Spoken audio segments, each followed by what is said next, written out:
Morning, my English student. I am Dr. Himannu Kumar, Department of English, Binkul Brahia. Yesterday, we have discussed regarding history of English literature.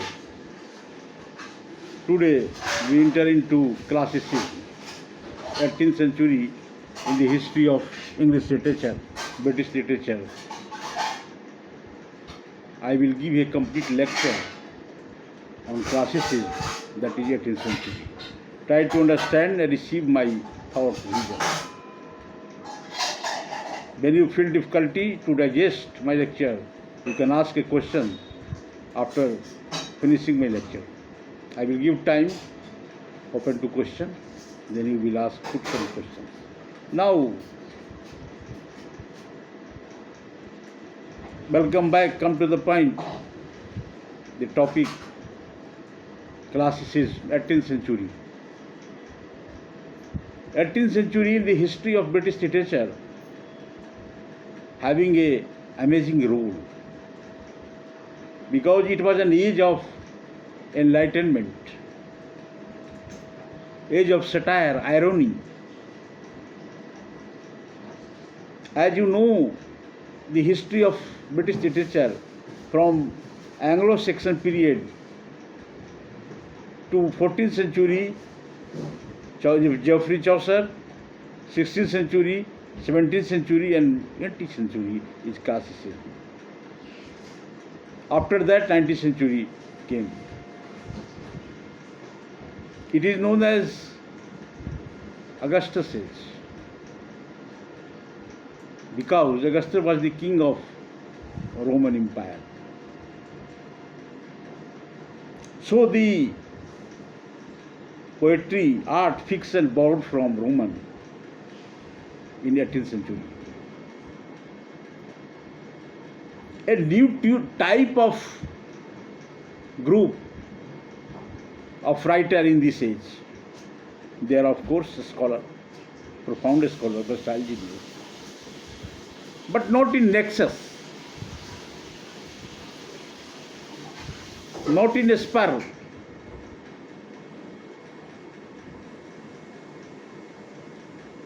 We can take a spur from 18th century writer, but not they are ruckus.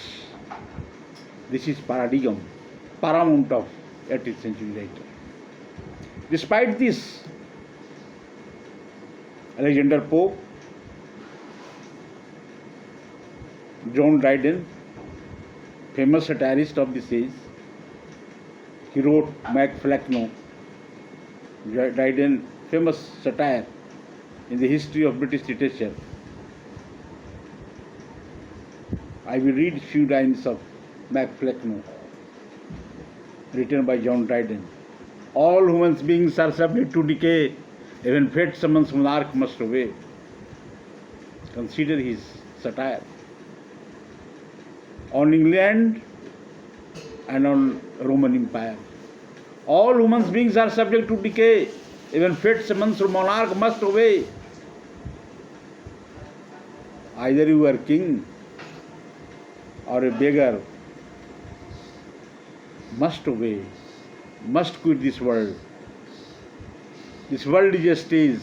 We all are actors, actors performing our role, and they will quit away from this world. This is romantic ending of human being on this earth. That is why, and this is how he wrote, all human beings are subject to decay. Even fate summons monarch must obey. Either you are monarch, a king or a beggar, you have to quit this world. A day will come when you will be no more in this world. But just reverse the Shakespearean art, the 16th century model. What Shakespeare wrote? So long as man can breathe or eye can see, so long live this and this gives life to thee. What it means? This means what? Eternal. His line of poetry, his line of drama is eternal. So long as man can breathe or eye can see. Whenever you have eyes and breath, you will see and take the line of William Shakespeare that is make him immortal. This is the point of Shakespearean model. Just reverse, Dryden reversed his statement. That is satire, and that is Shakespearean writing, Shakespearean quoting word makes Shakespeare immortal. Today we remember Shakespeare through his line, through his creation. So man can come and goes, but his creation will be never quiesce. It will make you eternal, your creation, your creativity, your constructive point. That is why I have already focused you that you must have imagination, sensation, sensibility, vision, secondary vision. Writer have, rare politician have secondary vision, who frame policy, domestic or foreign. But writer, philosopher, scientists have secondary vision. That is why this is how Shakespeare wrote this line, and he is immortal, known as after God on the earth. Macflecknoe Dryden is also the line of considering and truth, reality of line of Dryden. All human beings are subject to decay. Even fate summons monarch must obey. Either you are fate, destiny, authority, king or beggar, you have to quit this world. This is romantic ending of human being on this earth. This is a world of coming and going is the law of nature. Who will survive? Fittest for the survival. Who is fit will survive. So now welcome back, my dear learner. 18th century we are talking. The age of enlightenment, salvation, a reaction against 16th, 17th century, borrowed fiction, poetry, art, literature, painting from Roman. It is known as Augustus Age, because Augustus was king of Rome. He was well human being. It is said about Augustus king. He was well human being but stupid. He saved the country, but he is not a political magician, a game changer, not a Machiavelli villain. As a king he maintains. Dear learner, Augustus never interfere. Any satirist, any writer of 18th century, what you are doing, what you are writing, he has given full freedom, social, economical, political, to rise my writer, to succeed. As Protestant Church given full freedom in the 16th century, age of Queen Elizabeth, Renaissance innovations, Renaissance reformation was the gift of King Martin Luther. Against the tyranny of despotic, fascist power of church, started movement against Italy, and it came from France, Germany, then it came in England. Augustus was not like ruler like this. Well maintained, well behaved, having manner, moral, disciplined king, and his writers succeeded, satirists succeeded in the time of Augustus, king, 18th century. Classicism, Augustus says, it is known in his British literature, history of British literature. Now another point about this age is, after that, 19th century came. Before that, pre-Raphaelites were there.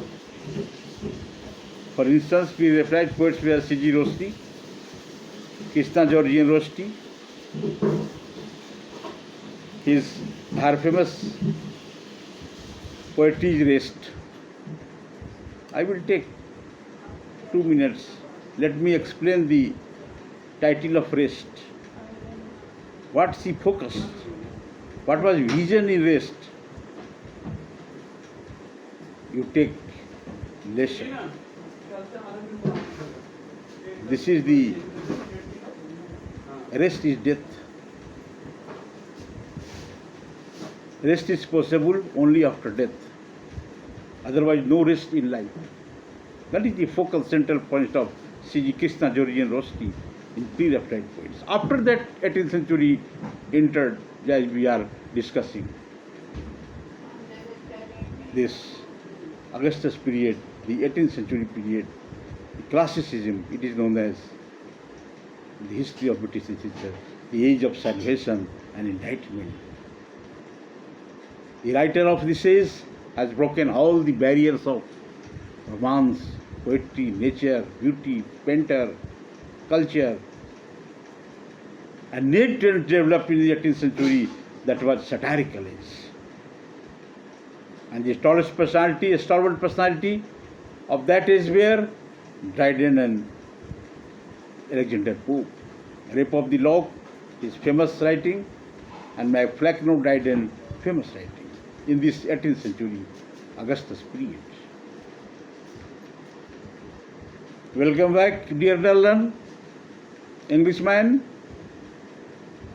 After reading Ovid and Petrarch, the 18th century influenced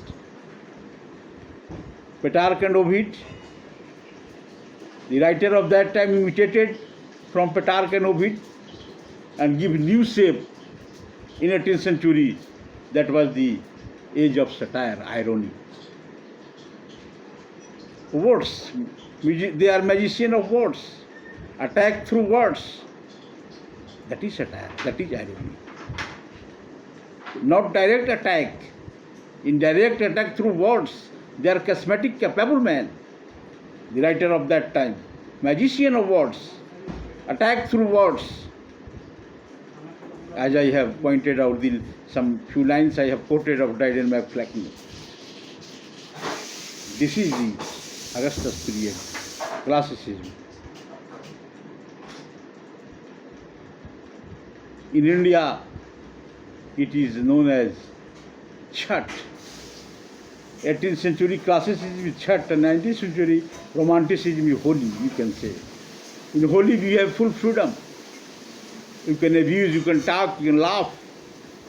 There is no discipline maintained in Holi in India. But in Chhat, that is 18th century, in England it is classicism. You have to maintain pious, chaste. That is you have to maintain in classicism in India. This is difference between Indian culture and English people culture. English people are very developed, rich people. The language of English is not the language of Dalit and marginalized people of the world. It is the language of capitalists.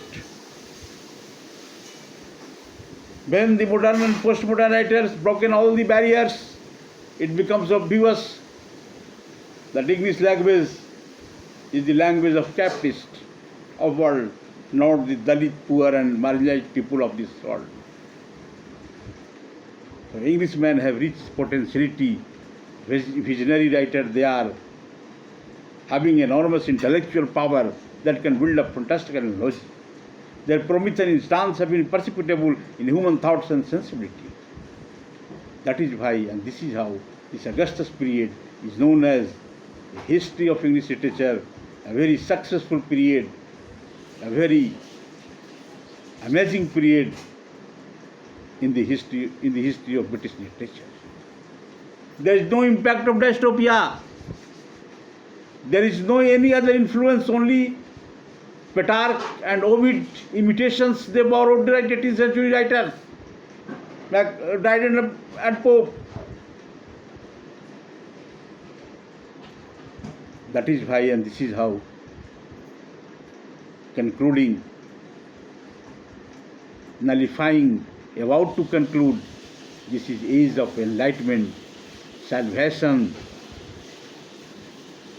period of Augustus, Roman king.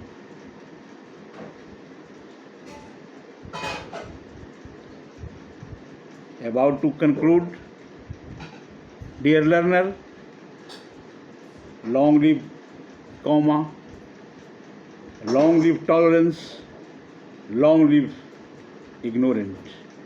Thank you with good wishes, all of you. Okay.